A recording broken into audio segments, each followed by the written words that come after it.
میں ادھر ہی تھی، اللہ خیر کرے، میں بچی توڑی ہوں تو تم پریشان ہو گئی تھی۔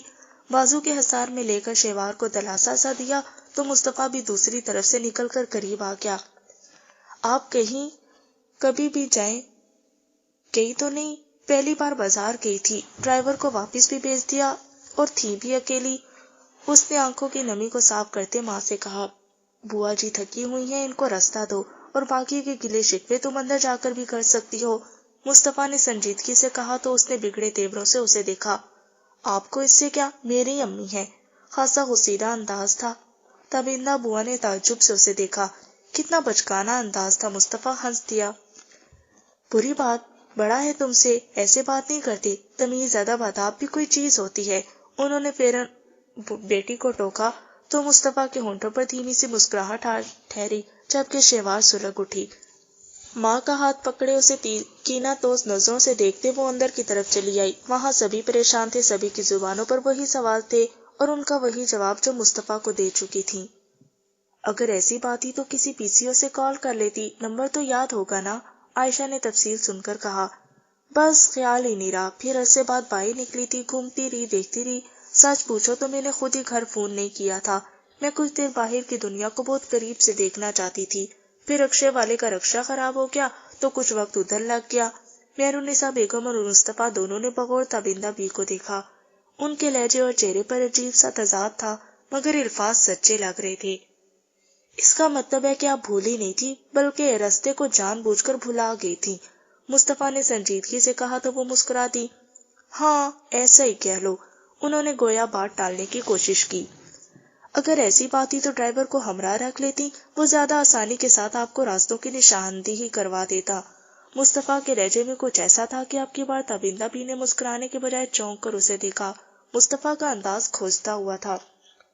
سارا دن کچھ کھایا پیا بھی کہ یوں ہی گھومتی رہی؟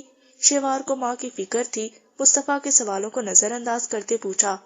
ہاں، بھوک تو واقعی بہت لگی ہوئی ہے، تھکن بھی ہو گئی ہے، تم پہلے مجھے پانی پلاؤ، کھانا ابھی نہیں کھاؤں گی، جب سب کھائیں گے تو کھا لوں گی، میں ابھی لے کر آتی ہوں۔ وہ فوراً پلٹی۔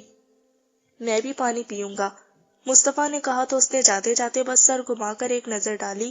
وہ متوجہ تھا، ذرا سا مسکرا دیا تو وہ منہ بنا کر رہ گئی۔ وہ ٹرے میں 2 گلاس رکھ کر لائی تھی۔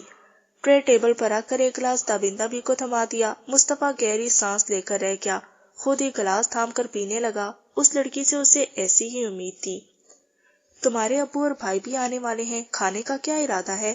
مہرالنساء بیگم نے عائشہ کو دیکھا۔ کھانا تیار ہی ہے، ٹیبل لگواؤں، اتنی دیر میں باقی لوگ بھی آ جائیں گے۔ 5-10 منٹ انتظار کر لو اور لائبہ کو بھی فون کرو کہ کب پہنچ رہی ہے۔ جی اچھا۔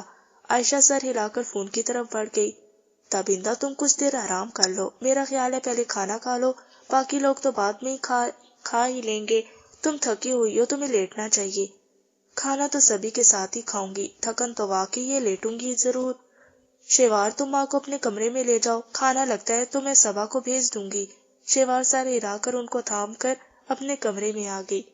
میں تو اتنی پریشان ہو گئی تھی، اگر آپ کچھ دیر اور نہ آتی میں کسی کو لے کر آپ کو ڈھونڈنے نکل جاتی۔ تابندہ بی نے بستر پر دراز ہوتے اپنی بیٹی کو بغور دیکھا، جس کے چہرے پر پریشانی ابھی بھی درج تھی۔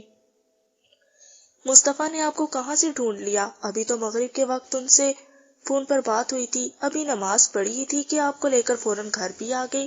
میں مصطفیٰ کے ساتھ نہیں بلکہ اکیلی ہی گھر آئی تھی، یہ تو باعث سے مصطفیٰ نے مجھے گاڑی میں بٹھا لیا۔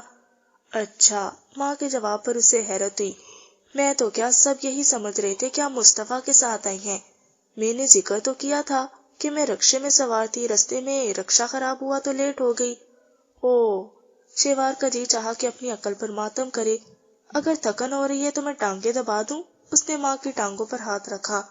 تم پریشان مت ہو، اب خیر ایسی بھی تھکن نہیں، تم بس لائٹ بند کر دو، میں کچھ دور یوں ہی لیٹوں گی۔ انہوں نے آنکھوں پر بازو رکھتے ہوئے کہا تو فوراً وہ سر ہلا گئی۔ لائٹ اور دروازہ بند کر کے وہ پلٹی تو مصطفیٰ کو دیکھ کر ٹھٹکی۔ مصطفیٰ بھی اپنے کمرے کی طرف جاتا رک گیا تھا۔ لیٹ گئی بوا جی؟ مصطفیٰ نے پوچھا۔ جی، اس نے لیے دیے انداز میں جواب دے کر نکلنا چاہا۔ رکو شیوار، وہ پلٹی، سنجیدگی سے مصطفیٰ کو دیکھا۔ انہوں نے کچھ بتایا کہ وہ کہاں تھی؟ وہ پوچھ رہا تھا، انداز پرسوچ تھا۔ انہوں نے سب کے سامنے بتایا تو تھا، اب ان سے بار بار کیا پوچھتی میں؟ اس نے نروٹھے پن سے جواب دیا۔ میرے کمرے میں آؤ، مجھے تم سے بات کرنی ہے۔ اس کے انداز پر مصطفیٰ نے بھی تیکھے پن سے کہا، کیوں، جو بھی کہنا ہے ادھر ہی کہہ لیں۔ مصطفیٰ کا تحکم بھرا انداز خاصا برا لگا تھا، خصوصاً میرے کمرے میں آؤ کا آرڈر نامہ۔ راہداری میں کھڑے ہو کر بات کرنا مجھے مناسب نہیں لگ رہا۔ اگر تھوڑی بہت عقل ہے تو میرے کمرے میں آ جانا، مجھے تابندہ بوا کے متعلق بات کرنی ہے۔ وہ سابقہ تحکم آمیز انداز میں کہتے وہاں سے چلا گیا تو شیوان نے سختی سے لب دانتوں تلے دبا لیے۔ کمرے میں آؤ، خام خواہی، بڑے آئے کہیں کے روب جمانے والے۔ مصطفیٰ کا انداز اسے غصے سے دو چار کر گیا تھا، مگر جس طرح وہ تابندہ بوا کا نام لے کر گیا تھا وہ ششو پند میں پڑ گئی۔ امی جی کے متعلق کیا بات کرنا ہوگی جو کمرے میں بلوا رہے ہیں؟ اگلے ہی پل الجھ گئی تھی۔ کیا کروں، جاؤں کہ نہیں؟ وہ سوچ میں پڑ گئی۔ اگر کوئی الٹی سیدھی بات کر دی موصوف نے تو؟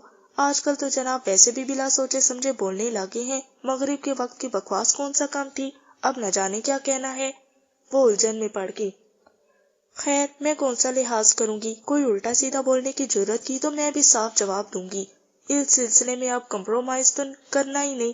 ویسے امی کے متعلق ایسا کیا کہنا ہے جو کمرے میں بلوا کر ہی کہا جا سکتا ہے؟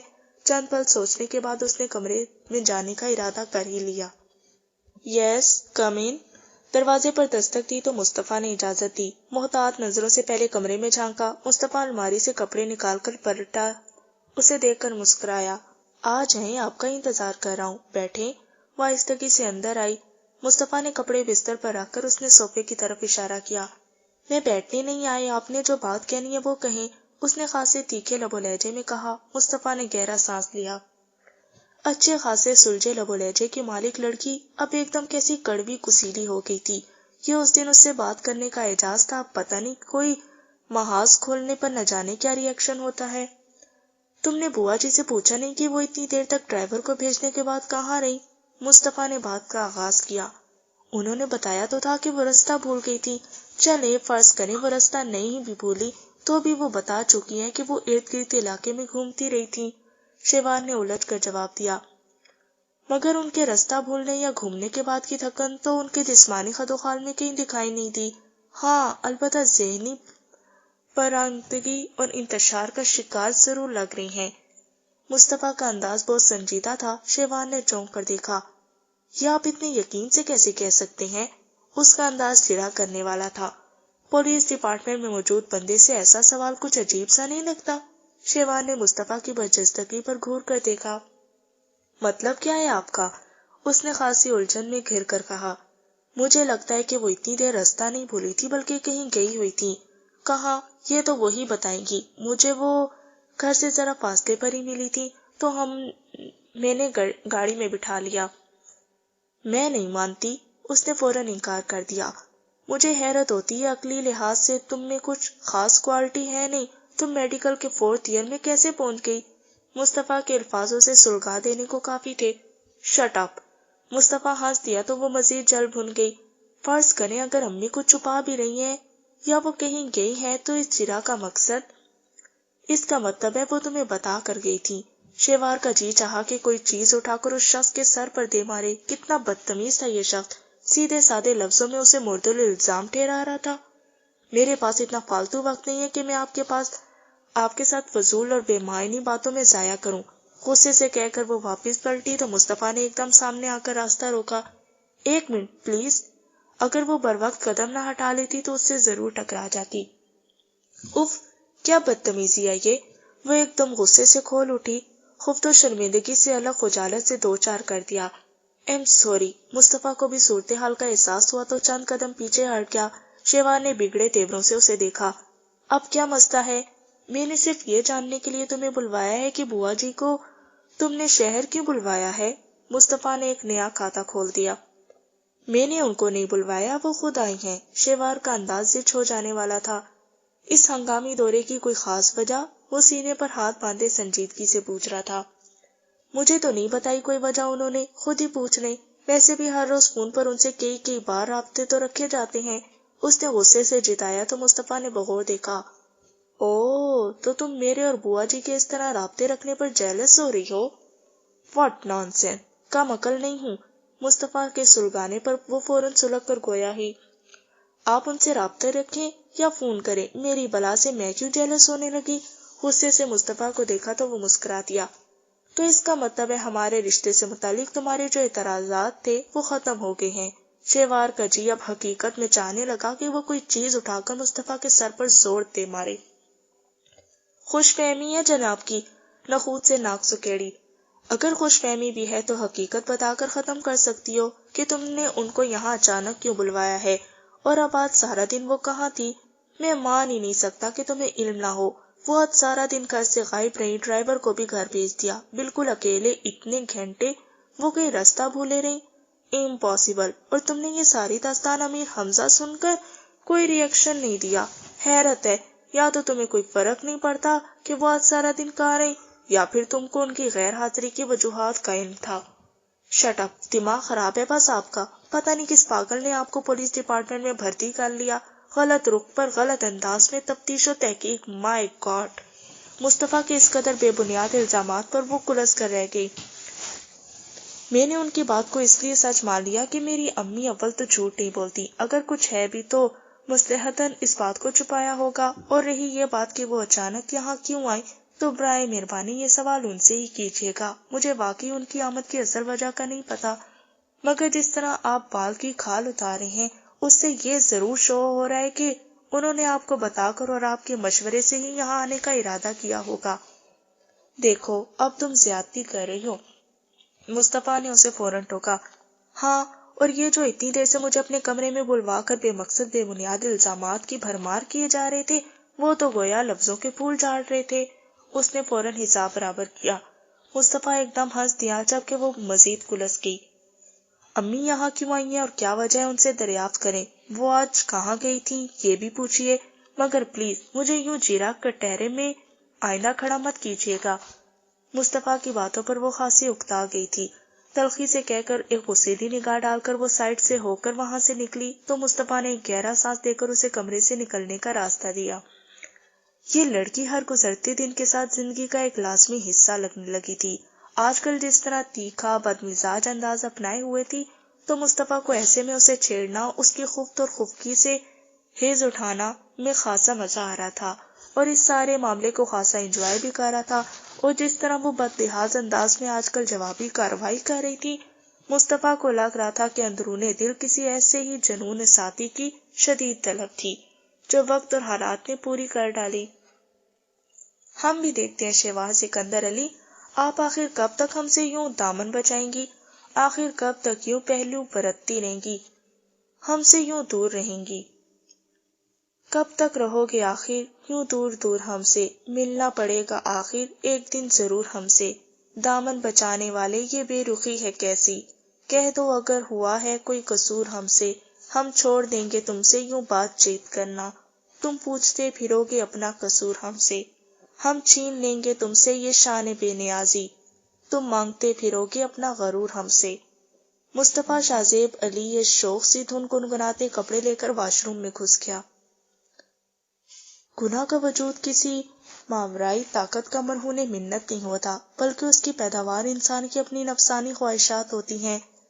آسمانوں سے فرشتے غلطیاں کرنے نہیں اترتے، بلکہ انسان اپنے نفس کے بے لگام گھوڑے پر سوار سرکش نفس کو اتنی ڈھیل دے دیتا ہے کہ گناہ و ثواب کی باتیں اس کے لیے بے معنی ہو کر رہ جاتی ہیں۔ وہ نفس کے سرکش گھوڑے پر سوار اس قدر اپنی خواہشات کی تکمیل میں غرق رہتا ہے کہ اسے پتہ ہی نہیں چلتا کہ اس کے گناہوں کی فصل کیسی بارآور ہو سکے گی، اور جب گناہ کا عمل سرزد ہو جاتا ہے تو تلافی کا وقت گزر جاتا ہے، اور پھر انسان کا ضمیر کچوکے لگانے لگتا ہے، اس کے نفس کے اندر لاشعوری کھڑکیاں کھول دیتا ہے جو مسلسل کچوکے لگانے کا عمل سر انجام دیے جاتی ہیں، اور یہ لاشعوری دروازے کس طرح انسان کے اندر تبدیلیوں کا محرک بنتے ہیں، یہ صرف وہی انسان جانتا ہے جس پر بیتتی ہے، اور گناہ کے بعد توبہ کا عمل کفارے کی ایک قسم بھی بن جاتا ہے۔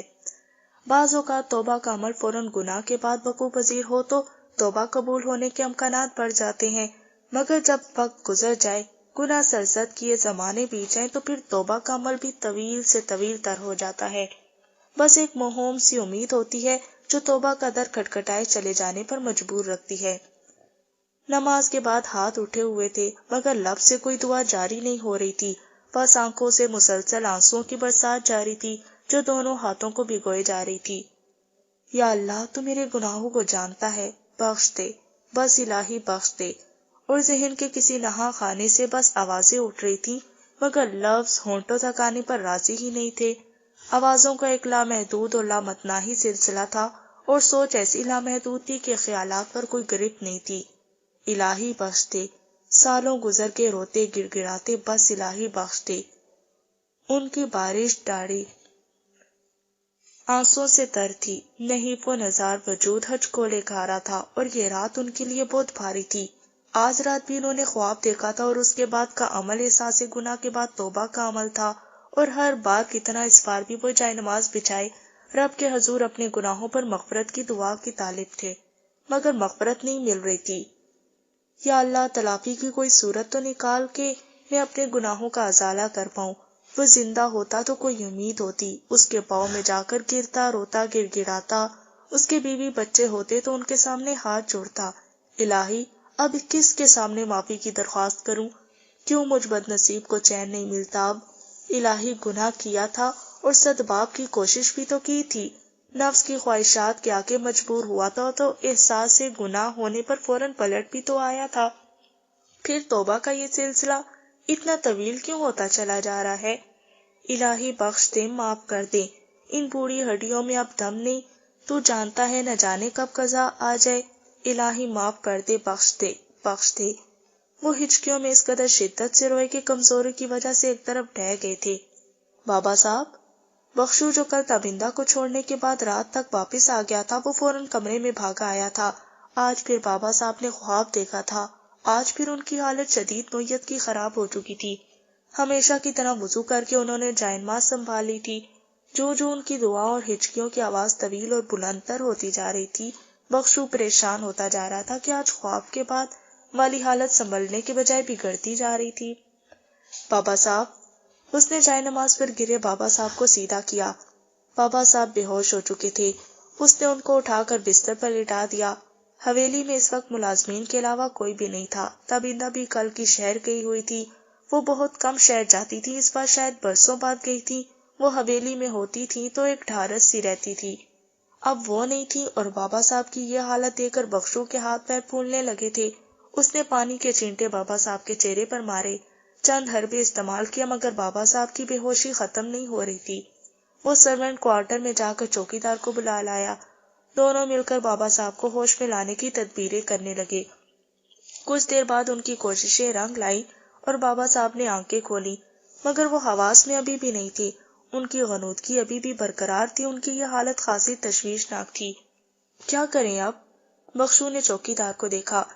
میری تو صلاح ہے کہ شہر فون کر دو، بابا صاحب کی طبیعت تو خاصی خراب لگ رہی ہے، اللہ جانے کیا معاملہ ہو، قضا آنے میں کب دیر لگتی ہے، یہ نہ ہو کہ بابا صاحب کی آل اولاد اطلاع نہ کرنے پر ہم پر غصہ کریں۔ چوکیدار سلیم خان نے کہا تو بخشو سوچ میں پڑ گیا۔ بابا صاحب ضعیف ضرور تھے مگر اب ایسی بھی حالت نہیں تھی کہ ایک دم قضا آ جاتی، مگر قدرت کے کاموں کا بھلا کس کو پتہ چلتا ہے، شاید سلیم خان درستی کہتا ہو۔ تم ایسا کرو، کسی کو بھیج کر ڈاکٹر کو بلواؤ، تب تک میں شہر فون کرتا ہوں۔ بخشو کا ایک فیصلہ کر کے اٹھ کھڑا ہوا اور سلیم خان کسی کو ڈاکٹر کو بلوانے چلا گیا۔ وہ آج لیلا زبیری کے ہمراہ کلب میں موجود تھا۔ لیلا زبیری آج پہلی ملاقات کے برعکس کچھ ریزرو سی تھی، مگر پہلے دن کے برعکس آج آخری حد تک دلکش اور حسین لگ رہی تھی۔ بہت انتظار کروایا تم نے۔ اس وقت ٹیبل پر وہ دونوں ہی تھے۔ شہزاد کے ذریعے متعارف ہونے والی یہ لڑکی ایاز کو خاصی پسند آئی تھی، مگر یہ اس سے ملنے والی تمام لڑکیوں کے الٹ خاصی موڈی تھی۔ کیا کروں، ایک کام تھوڑی ہے، ہمیں زندگی میں اور بھی بہت سے کام ہیں جو غور طلب ہیں۔ ملاقات کرنے کی فرصت ہی نہیں مل رہی تھی۔ اگر شہزاد کی بار بار کالز نہ آ رہی ہوتی تو چند دن مزید وقت نہ نکال پاتی میں۔ بڑی مشکل سے وقت نکالا ہے میں نے۔ ایک ادا سے اپنی کلائی پر پڑے بریسلیٹ کو گھماتے اس نے کہا تو ایاز اس کے خوبصورت چہرے کو دیکھے گیا۔ یہ لڑکی اسے شہباز سکندر علی کی طرح کچھ الگ سی لگی۔ تمہاری فیملی کا بیک گراؤنڈ کیا ہے؟ ایاز نے کسی سوچ میں الجھ کر پوچھا۔ کیا میں نے تم سے تمہاری فیملی کا بیک گراؤنڈ پوچھا؟ لڑکی اسے لاجواب کر گئی تھی۔ وہ مسکرا دیا۔ تم جیسی لڑکیوں کا صرف ایک ہی بیک گراؤنڈ ہوتا ہے، اس کا جی چاہا کہ وہ کہہ دے مگر نئی نئی دوستی تھی، نہ جانے پھر دوبارہ ملنے آتی کہ نہیں، جبکہ اسے یہ لڑکی بہت پسند آئی تھی۔ تمہارے متعلق 2 باتیں سنی تھی، دونوں ہی سچ نکلی۔ لڑکی کے جواب میں اس نے مسکرا کر کہا، کون کون سی باتیں؟ یہ کہ تم حسین ہی نہیں بہت ذہین بھی ہو۔ لیلا زباری اس تعریف پر مسکرا دی۔ اگر یہ تعریف ہے تو تھینکس، اگر طنز ہے تو میں اس کو تعریفی کمپلیمنٹ ہی کہوں گی۔ ویسے جانتے ہو جب حسن اور ذہانت یکجا ہوں تو اکثر مقابل کی صدبت ختم ہو جاتی ہے۔ وہ لڑکی بولنے کے فن سے آگاہ تھی، وہ کھل کر ہنس دیا۔ دیکھا تجھے تو بڑھ گئی اس دل کی دھڑکنیں، کیا تیرا دل بھی زور سے دھڑکا ہے؟ سچ بتا۔ ایاز نے بڑے انداز میں شعر پڑھا، بہت ناز ہے تجھ کو تیری اس نگاہ الفت پر، مگر ہم وہ نہیں پیارے جو نگاہیں چار کرتے ہیں۔ لیلا زبیری کی برجستگی سوا تھی، وہ ایک دم متحیر سا دیکھے گیا۔ زبردست، اس کا مطلب ہے کہ تمہیں شعر و شاعری سے بھی شغف ہے؟ وہ ہنس دی۔ نہیں جناب، یہ ہمارا انٹرسٹ نہیں، یہ تو یوں ہی فی البدیہہ زبان سے پھسل گیا۔ بہت خوب، ایاز نے سر ہاہا۔ لگتا ہے تمہارے ہاں مہمانوں کی تواضع کا سلسلہ نہیں، بھوکا مارو گے مجھے۔ لیلا زبیری نے ایک ادا سے اپنے کھلے لمبے سلکی بالوں کو ہاتھوں سے سوارتے کہا تو وہ گڑبڑا سا گیا۔ نہیں نہیں، ابھی منگواتا ہوں، تم مینیو سلیکٹ کرو۔ ایاز نے فوراً مینیو کارڈ اسے پکڑایا۔ تھینکس، اس نے مینیو کارڈ تھاما۔ ایاز نے ویٹر کو بلوایا تو لیلا نے مینیو لکھوا دیا۔ کھانا لگنے تک دونوں کے درمیان باتوں کا سلسلہ چلتا رہا اور کھانے کے بعد دونوں باہر لان میں چلے آئے۔ تم اپنے گروپ کے باقی 3 لڑکوں سے ہٹ کر لگے تھے۔ مجھے آج کل کے چھچورے ٹائپ لڑکوں سے شدید نفرت ہے۔ تم سے مل کر بہت خوشی ہوئی اور یہ ملاقات بھی زبردست رہی۔ میں میل اینڈ فیمیل کی روایتی قسم کی دوستی کے بہت خلاف ہوں۔ تھینکس گاڈ تم عام لڑکوں کی طرح نہیں ہو۔ ایاز کے ساتھ چہل قدمی کرتے لیلا زبیری نے کہا تو وہ حیرت سے دیکھتا رہ گیا۔ ویسے تمہیں کس قسم کی لڑکیاں اچھی لگتی ہیں؟ اس نے پوچھا۔ تم جیسی خوبصورت، ذہین اور اسٹریٹ فارورڈ۔ لیلا کھلکھلا کر ہنس دی۔ انٹرسٹنگ، اس کا مطلب ہے کہ ہم دونوں کی دوستی چلے گی۔ کھلکھلا کر ہنستے اس نے اپنا ہاتھ ایاز کی طرف بڑھایا تو ایاز نے فوراً کسی قیمتی شے کی طرح تھام لیا۔ کیوں نہیں؟ لیلا زبیری نے تو اسے پہلے ملاقات ہی میں اپنے شہر میں جکڑ لیا تھا۔ وہ اندر ہی اندر ایک بھرپور قسم کی پلاننگ کرنے لگا تھا۔ اگر یہ لڑکی ٹریک پر آ جائے تو اس سے وہ خوب فوائد حاصل کر سکتا تھا۔ حسن، جوانی، خوبصورتی اور ذہانت، ہر چیز اس وجود میں یکجا تھی۔ وہ نزاکت کا مجسمہ تھی تو بولنے کے فن میں بھی لاجواب تھی۔